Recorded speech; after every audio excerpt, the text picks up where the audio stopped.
Several references have been made to the closure of border. Let me clarify that the closure of border between Pakistan and Afghanistan does not, from Pakistan's perspective, affect the movement of humanitarian supplies.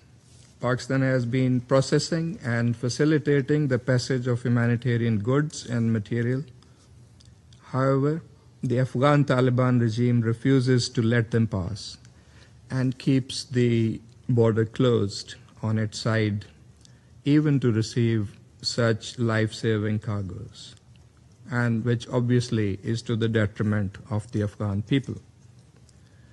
The worsening situation of human rights is also aligned with Taliban's failings and deceitful narrative to meet the demands of the international community. Women and girls are denied their fundamental human rights and dignity, with discriminatory and abusive practices, a clear violation of their international obligations as well as of Islamic laws, traditions, and tenets of the Muslim faith. The Afghan people are being held hostage to these inhumane restrictions, oppression, and selfish behavior.